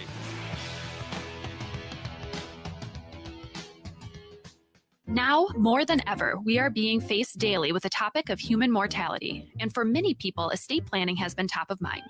Getting your estate planning done now can be easy and cost-effective. Schroman Law offers virtual options for initial consultations so that new clients can safely initiate the process. With many facing uncertain financial situations, Schroman Law also offers affordable fees for legal documents. Learn more at schromanlaw.com. That's SCHROMEN law.com. Hi, I'm Peter Solak. And I'm Adam Ostrowski. We are here at Woodland Stoves and Fireplaces to talk about the joy of live fire cooking. Cooking over a live fire is the oldest and most basic form of cooking. What's new is in the way fire is handled and its heat is managed. It's easier to experience and enjoy the smell and taste of food cooked over a live fire. Woodland Stoves and Fireplaces sells and installs live fire grills, fire pits, and ovens. Let us help you experience the smell, the taste, the fun of cooking with fire. Pizza was first made and is still best made in an open fire oven. The radiant and conductive heat of a live fire is unmatched for wood roasting and baking artisan breads too. Come see the many ways you can cook over a live fire. Woodland Stoves and Fireplaces has over 35 working wood and gas units on display at the corner of East Franklin and Riverside Avenue in Minneapolis.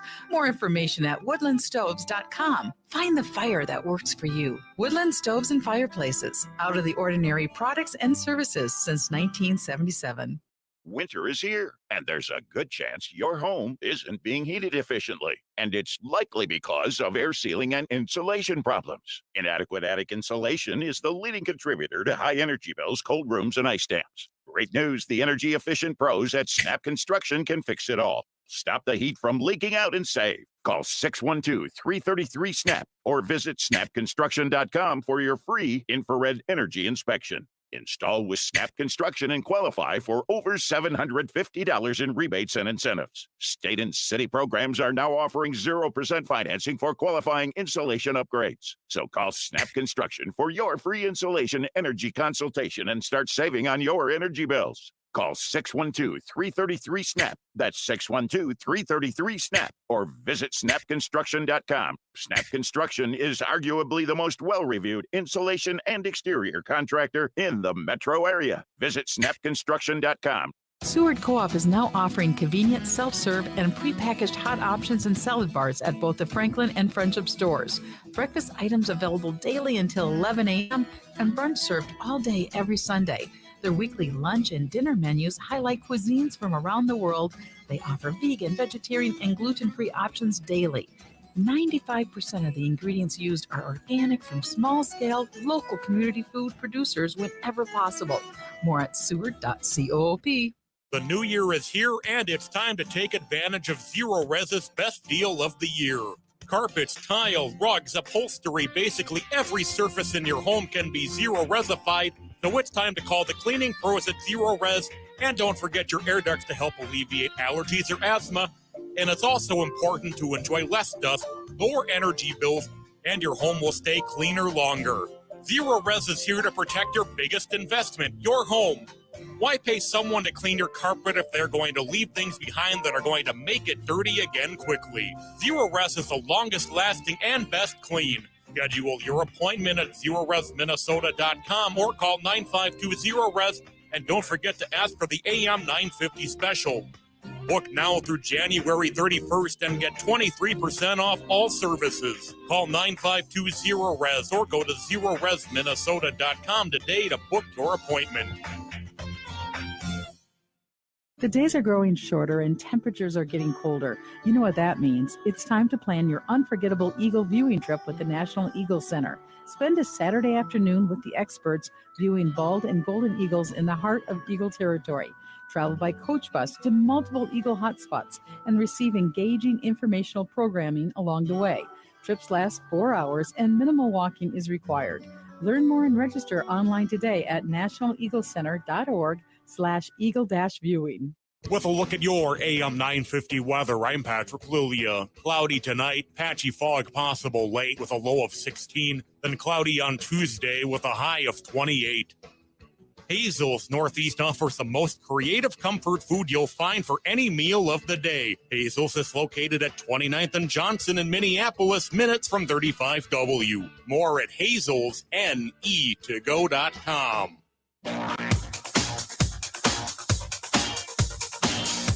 Oh, I got good news, too.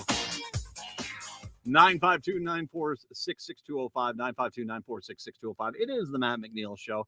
Hey, I got to tell you how much I do enjoy watching the traitorous bastards who tried to storm the Capitol. They get convicted, and they're going to go to jail for a long time. That's just great. 4 members of the Oath Keepers were convicted Monday of seditious conspiracy on the January 6th attack.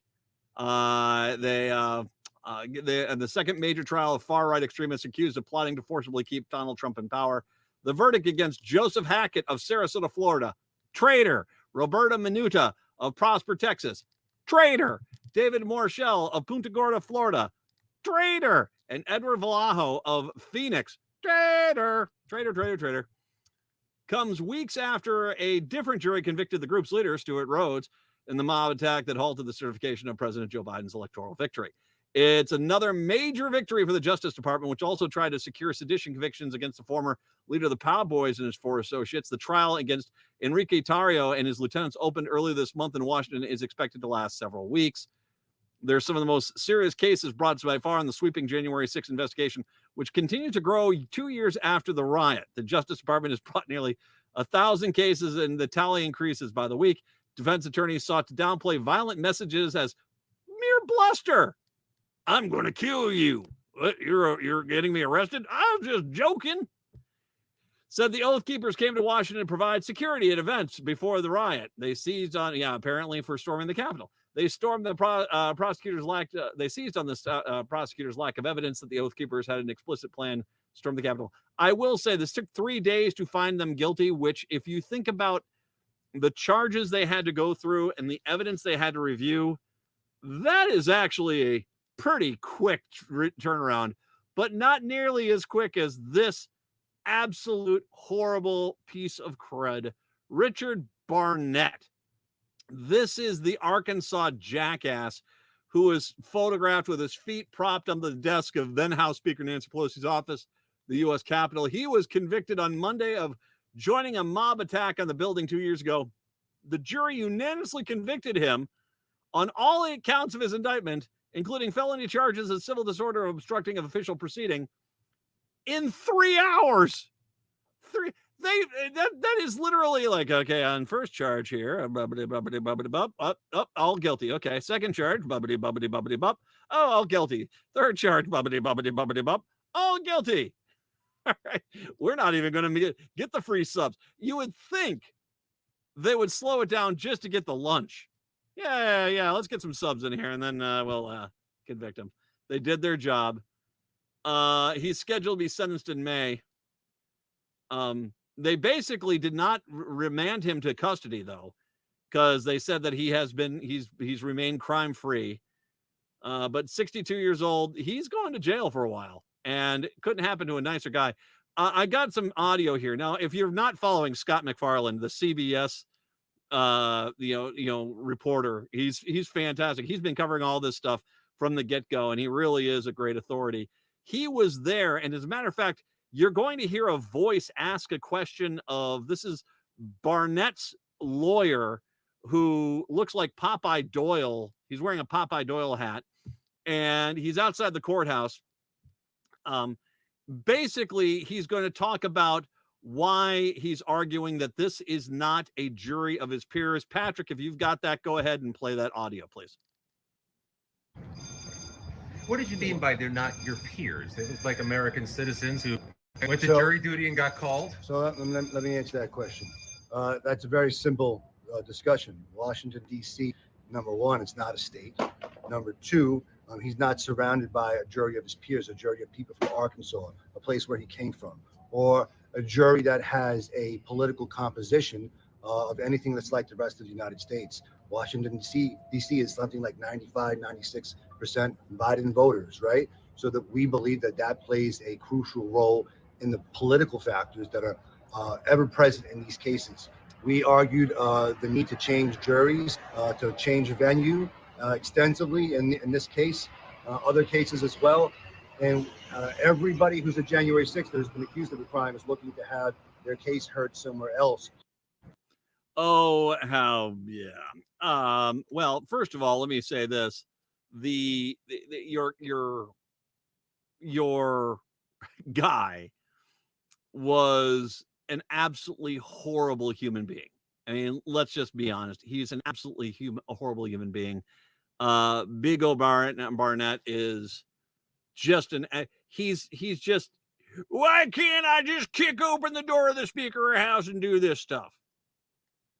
And when he took the stand, and by the way, it was a disastrous turn when he took the stand in his own defense. That was not a smart move.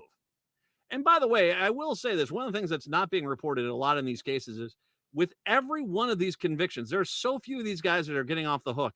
With every one of these convictions, there's a lot of other people who are now just taking the plea, and that's a good thing. Now, that being said, I want to get back to what he said there, because funny, does that sound a little familiar to you? Wasn't it last week we had on the appeal of Derek Chauvin the argument that even though the crime happened on 38th in Chicago, which, let me just check my notes, that is Minneapolis. Yes. 38th, he was a Minneapolis cop who murdered a man in the streets of Minneapolis, that the people of Minneapolis or of Hennepin County having the right to judge him is somehow unfair, because it's just, they're a bunch of Democratic liberals down there. And that's basically what he's saying here, that Washington, D.C. doesn't deserve to gauge these criminals, to prosecute these criminals even though the crime happened in Washington, D.C., because it's not the most conservative county in the most conservative state with a jury of all pro in the case, a pro-Republican, pro-Trump, pro-cop jurors. Unless it's that, this is not a fair trial. I want to ask you something here. Just let's put this request into perspective for everyone out there. Say I committed a crime in, give me the most conservative county in Idaho. Idaho's the go-to. You want conservative, Idaho is there. Although Montana lately does seem to be trying to give it a run for its money. But we'll go with Idaho. Go to the most conservative county in Idaho. And I commit a crime there. And then I flee to New York or DC or San Francisco. Would you think the conservatives would insist, well, yeah, you can try him for that crime in San Francisco? No, of course not. They would never tolerate that. That's the argument is that they're trying to make, is that somehow, some way, we should allow people to shop for the jury that's going to give them the best chance at winning, as opposed to allowing the people where the crime happened to get their right to review this case and determine if the individual is guilty. Barnett and the rest of these clowns, the problem that they have, and by the way, this idea of the rest of America voted for Joe Biden. Washington, D.C. wasn't the only place that voted for Joe Biden. And a lot of the country, in what was supposed to be a big Republican year, voted Democrat this year. So, yeah, it really is, when these lawyers make this argument, it really is, we have to find a state where that state is right wing. That's that they are specifically saying that that's got to be the case. I mean, okay, fine. Let's move it to Dakota. We'll put it to St. Paul. Well, no, that can't be it. Why not? Well, because, okay, we'll move it to Duluth. You can't move it to Duluth. All right, Rochester. We can't move it to Rochester. St. Cloud, a little bit better, but still it's not. No, you can't do it in St. Cloud. This is the travesty of it all. You guys committed your crime there, and you are waking up from your bubble. And the thing which is funny is you guys seem shocked that people are pissed off at you. You're all a bunch of traitors to America. There's not a lot of them, but there are some Republicans who will agree with that assessment of you traitorous jerks. You're horrible people, and you're getting what you deserve. You're getting everything you deserve. You can't allow the kindergartner who likes to spread their feces on the wall and act like it's art to be able to be held on the same Parthenon as the top institutions of this country. And this is the problem that we have got right now, is by enabling this element of the right wing, of this extremist, these losers that used to have to go on out to compounds out in Montana and live, not because they were trying to get away from it all, but because they were 40-time losers, and it was the only place they could go that basically they could exist without being reminded of how much freaking losers they were. And when the Republican Party opened that gate and said, come on out, guys, you can run for office, you can be part of the decision making, that's when you got into this mess. I will say it's interesting to watch. One of the things that I'd heard, and I don't know where this is at, but one of the things that the far right Republicans are trying to get from McCarthy in regards to a concession to get him the speakership was some sort of full investigation into the conditions that the January 6 rioters were being held in jail. Mind you, none of these people thought jail was bad before.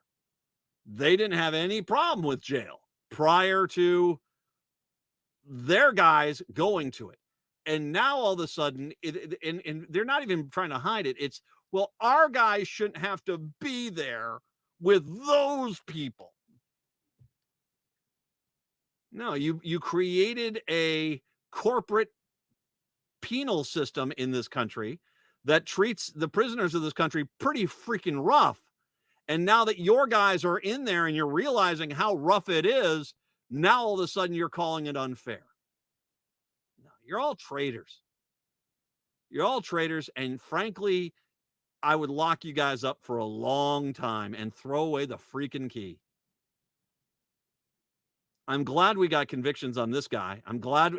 And like I said, that took 3 hours. That's the best part of this whole story. 8 charges, 3 hours. They literally led the charge, read each charge once, took a vote, marked it down, filled out the paperwork, went to the next charge, read it out, took a vote, filled out the paperwork. That's all that happened. You would guilty. Done. I guess I won't get the free sub. But it's also good to see the seditious conspiracy charges against those guys. And by the way, one last thing I want to say about Proud Boys. I remember when I was talking about them, and I had a former friend of mine, post up on Facebook about these are just innocent people that are proud of their culture. It was a week after I got what looked to be a death threat from one of them. These extremist organizations need to be shut down because they're not helping this country in any capacity. So, Justice Department, nicely done. Keep locking them up. Absolutely. 952-946-6205, 952-946-6205. Let's take a break. Come on back. It's the Matt McNeil Show right here on AM 950.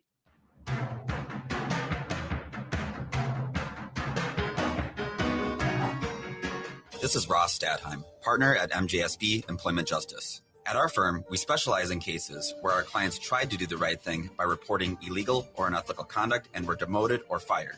There are laws in place that protect people like you who tried to do the right thing by reporting a problem but were retaliated against. At MJSB Employment Justice, we are fearless advocates who will protect your rights and obtain justice, whether it be a Fortune 500 company or something smaller. Be heard. You deserve better. Contact us today at mjsbjustice.com.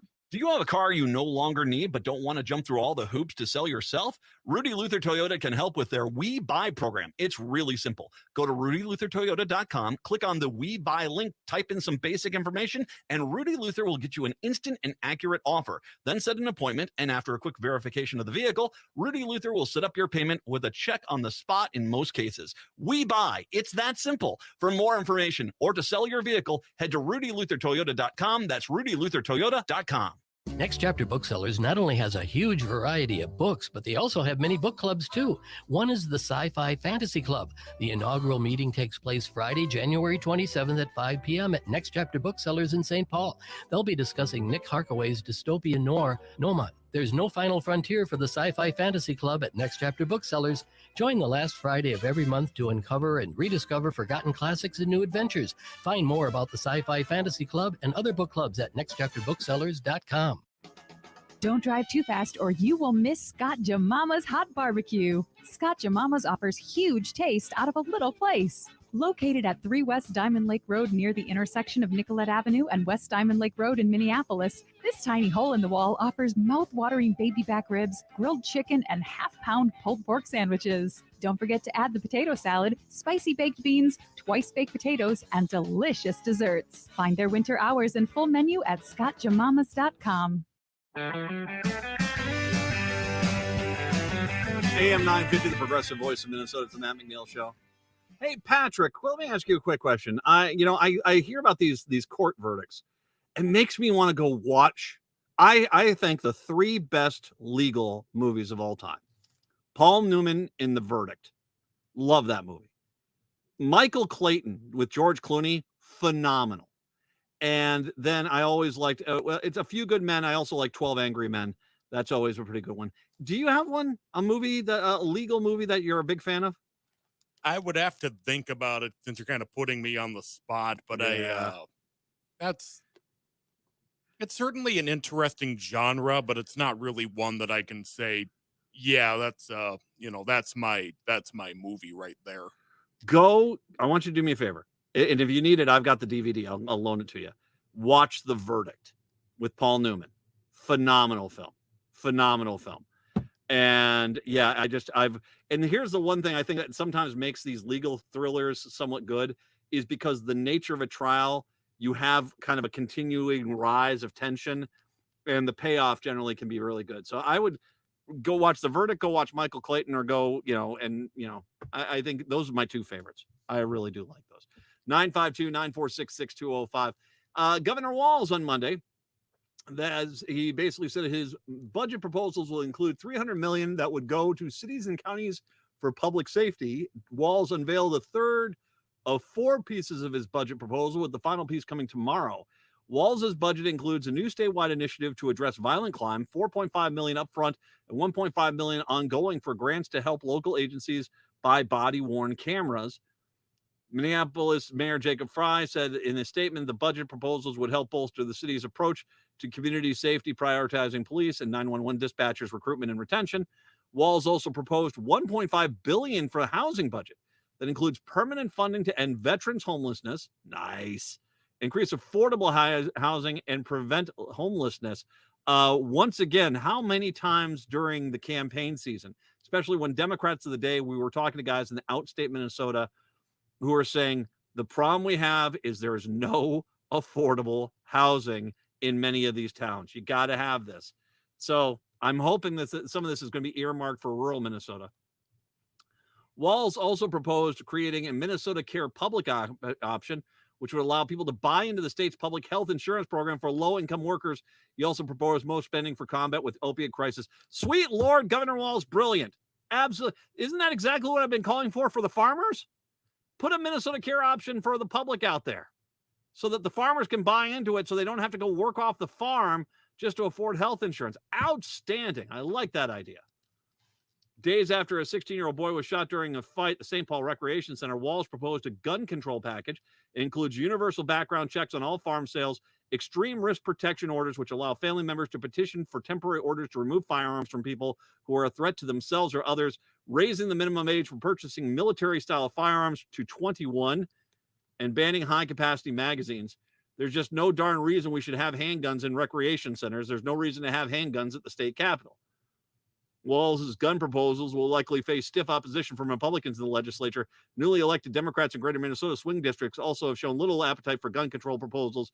Democrats would need every vote of the 34-33 DFL majority to have it pick up the Republican votes. His budget proposal also includes $1 million annually to support firefighter training and education, to increase funding for local fire agencies, and money for the creation of the Office of Missing and Murdered African American Women to combat violence against the trafficking of Black women and girls. My God, can I just point out the work that people have done with the Native American women who have, the missing and murdered Native American women, and bringing their plight to the forefront. Yeah, come on. This is these ugly truths that Americans don't want to hear, that Republicans are frantic that you don't hear. That there is this inherent bias in the system to minority women, that they get abused, get kidnapped, get murdered, and no one seems to freaking care. My God, it's about time we fix that. That seems like one of those no-brainers.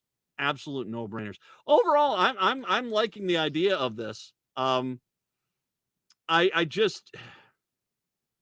It's going to be interesting to watch the gun control issue, especially as more and more of these slaughters happen.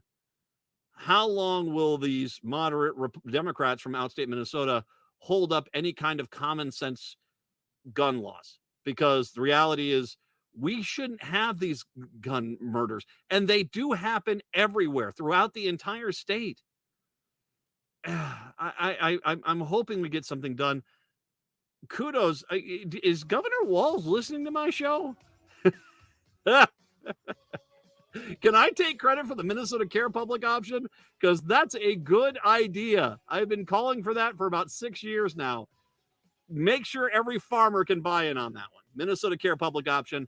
That is a great freaking idea. Democrats, make that happen, because I guarantee the Republicans don't want that to happen. Native Roots Radio, I'm awake. That comes up in the 6 o'clock hour. Have a great one. We are back tomorrow. Till then, see ya. Unwanted sexting or photos, inappropriate jokes, even tickling or wrestling can feel like a violation. Catcalling, cornering, or groping, getting them drunk or high for sex, recording sexual acts without permission, hurting someone because of their sexual orientation, raping a family member, a child,